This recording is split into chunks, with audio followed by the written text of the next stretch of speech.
Ooh, look at that. An electric SUV, performance character, sporty coupe shape, but still suitable for the family. Does that work? We'll try to find out. Thomas and Autogefühl for you with the Skoda Enyaq Coupe RS or VRS, depending on how you want to spell it in your market actually. And look at that, the front already really strong with the unique RS shape. Black frame around, then the illuminated front grille is standard then for the RS model. And here in the lower area you can see also special for the RS version. Yeah, a little more sinister look. But then the Mamba green color for today, our main vehicle, screaming out, unique color for the RS version. There's also a race blue available. That would be my Thomas blue for sure.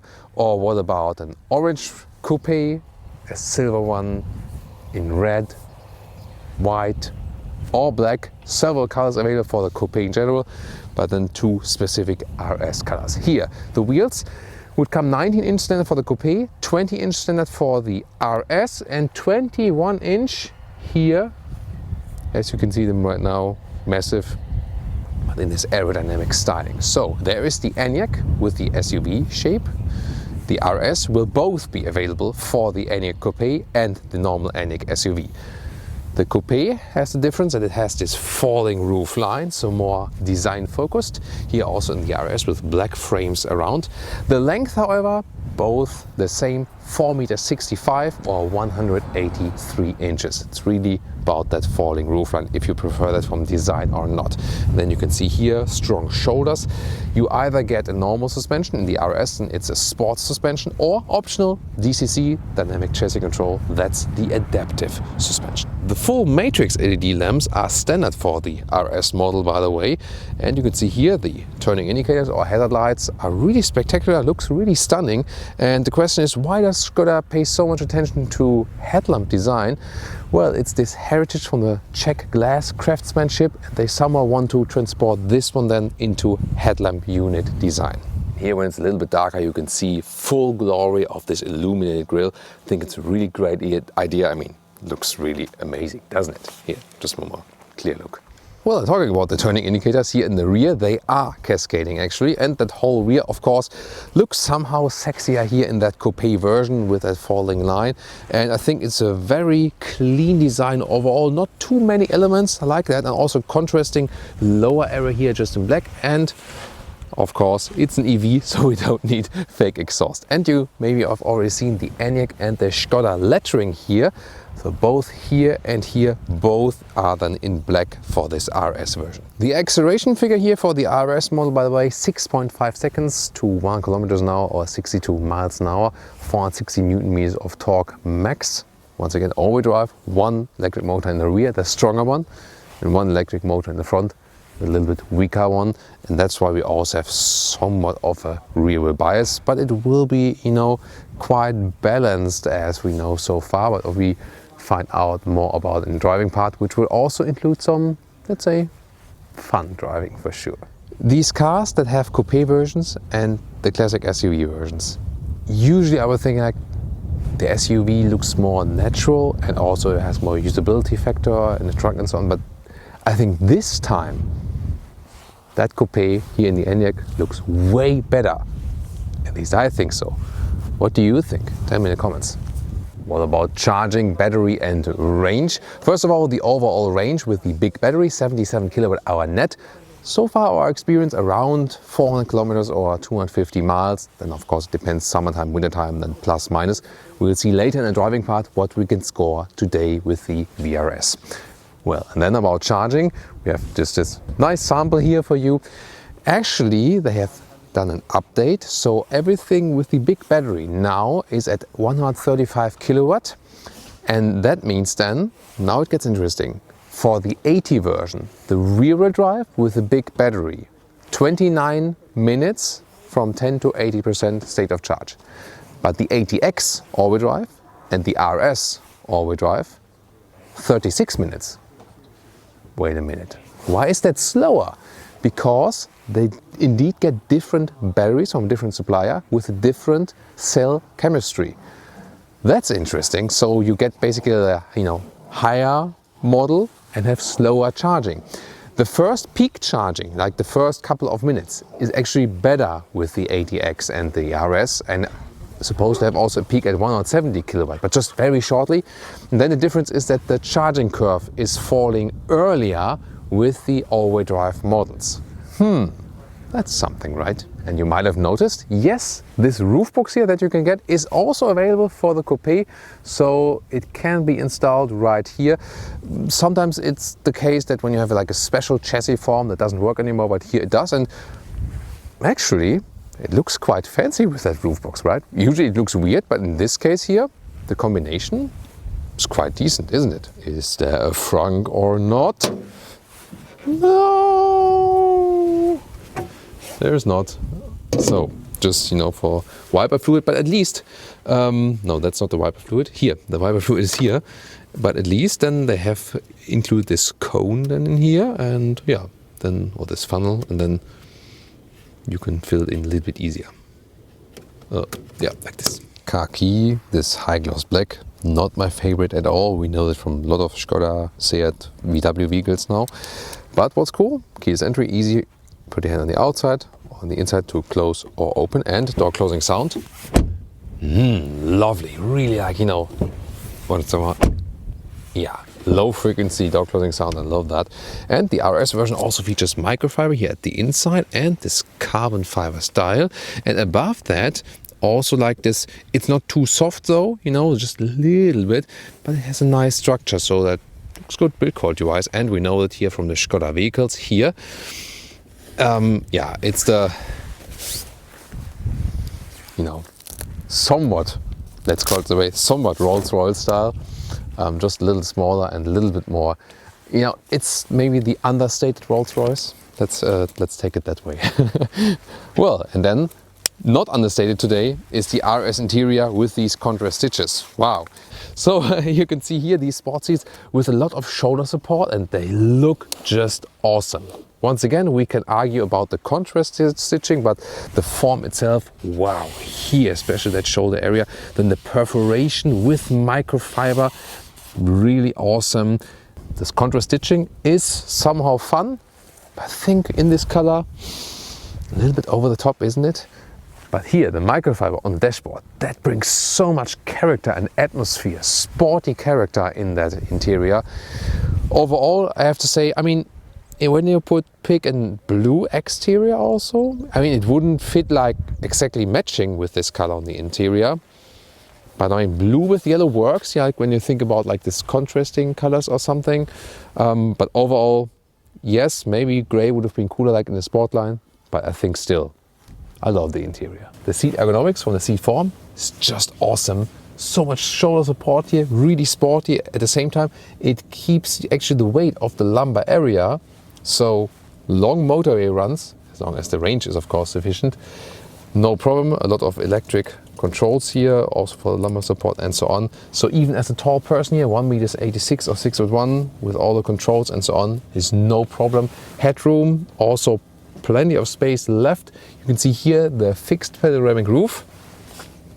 And no matter if sporty driving or long-term driving, you can enjoy the roof, but also that seating position here is really great. I'm feeling super comfortable and cozy, and also with this, racy accentuations, steering in, out, up, down. So a good seating position here for different heights. Cockpit overview of the siblings here, VW ID4, Audi Q4 e-tron and the Skoda Enyaq. I think this one has the most beautiful interior. Look at that here, like this swinging line, and here in the RS also with the microfiber, that's beautifully done. Very, very base version of the Enyaq. Get a 10-inch screen, a smaller one, but all coupes already. Also, of course, the RS gets the 13-inch screen. There is capacitive volume control here.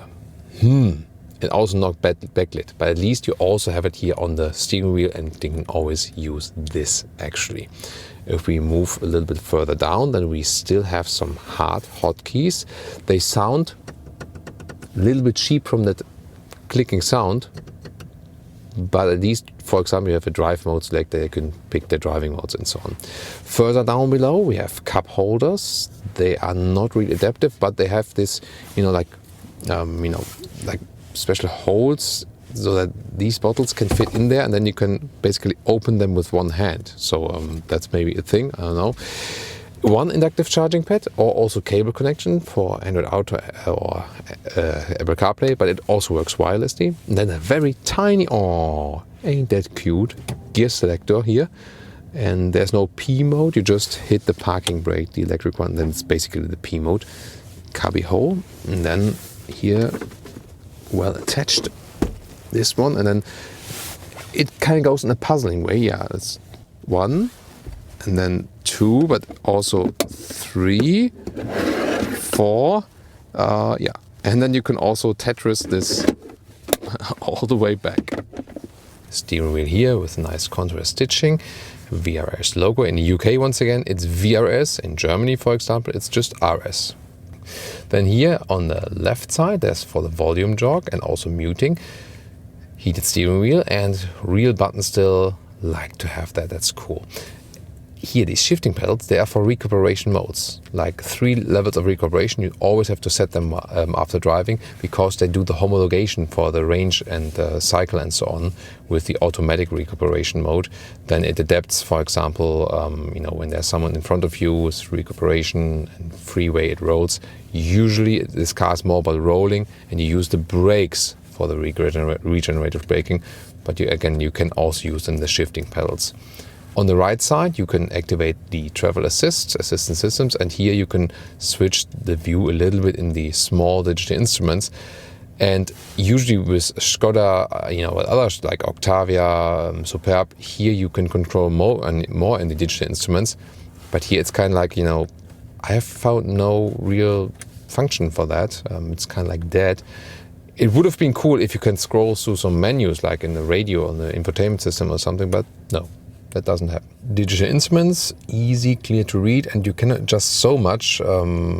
That's basically it. They rather focus then on the head-up display. Hey, and the head-up display with augmented reality function, we show you already while driving. You see here this big arrow. That is actually quite helpful then I really know where to turn actually. And of course with the usual functions also for speed and allowed speed and so on and so on. Infotainment system has been an issue majorly with Audi, VW and Skoda here in the electric vehicles, but here they've put an update now, and you can see already here it's faster now. It looks actually quite cool, and as also this rather big overview. Let's take a look at the map right here. Once again, there are better ones, but there are also worse ones. And it is indeed more responsive than before. We're in the Italian Tuscany region for you today. Of course, a very beautiful region, no doubt. Seat heating is here on the screen, and also the temperature stays in the screen. So for a capacitive solution, it's somewhat okay. Still, I would prefer the manual dials here always. So either have this screen, or you can also pick this home menu here. Then you can also set here the stationary air conditioning, for example. Also time it that you get up in the morning and the vehicle is warm. That's actually quite fancy. And Apple CarPlay and Auto integration like this. And it also features here the Canton sound system, and this has a very nice sound indeed. Good resonance room here. Earlier we had a bug where the subwoofer was failing. Not sure if it's together that some of the vehicles are here. A prototype vehicle might be an issue, but I always want to mention that, to be honest. The rear view camera resolution is not the best, let's say it that way, but here I want to show you this cool rear view camera image with a sunset from the Italian Tuscany, just beautiful here, directly at the vineyard. Isn't it lovely? What about the rear guys here? So then this sunshade. So the manual shade is here. It's easy, good solution, definitely, especially for the kids in the rear. Also microfiber, and then you also have this configuration. Then when it's available in your market, the microfiber also in the rear, and with this perforation, this really good job, I think. And that fixed panoramic roof, by the way, it leaves a lot of headroom. It also is kind of like shaded, that it doesn't get too hot. Of course, it will get hotter than if it wouldn't be there, but it's standard for all coupe models, so it's not a specific RS thing. It's really standard for all coupes. And then here the legroom, so it works with 4 or 5 tall adults easily. Also in the rear, when I have the seat to my driving position, and also in the rear, I'm under the panoramic roof, and so there's also headroom left. And you know, the SUV would have this more continuous line that it's better for the headroom, but since they went here for the fixed panoramic roof, then it gives you some headroom again, so that you don't have a big compromise in here with this vehicle, and that's actually then quite okay. You have ISOFIX on the outside parts. You do already fold the seat from here, but you cannot adjust it in any way, in angle or something, so that's fixed as it is. Cup holders, they are a little bit weird because they're also not adaptive. And then we have the ski hatch here as well.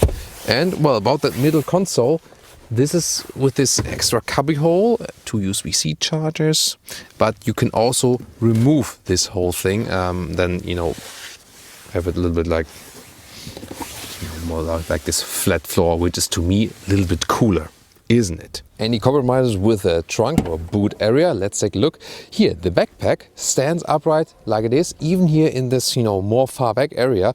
This is what you lose with the coupe shape here, but you still see it's very usable. 1.40 meters in width and about 92 centimeters or 36 inches in normal length.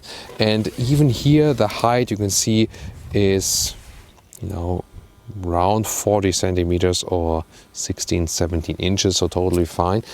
What about the charging cable? There are 2 solutions, either here in the lower area, there you can store one. It goes quite deep in there actually, or then here there's also the separate bag, so they also thought about clean solution as for that. And then you can fold the seats right here.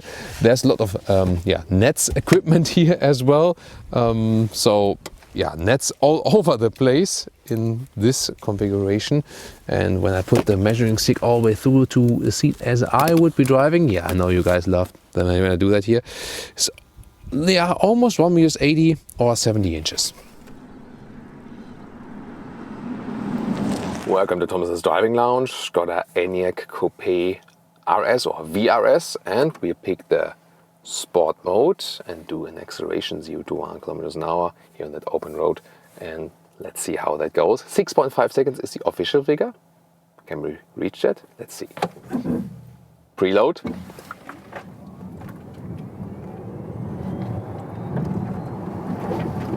Plop, that's it. Nice. Yeah, pretty quick.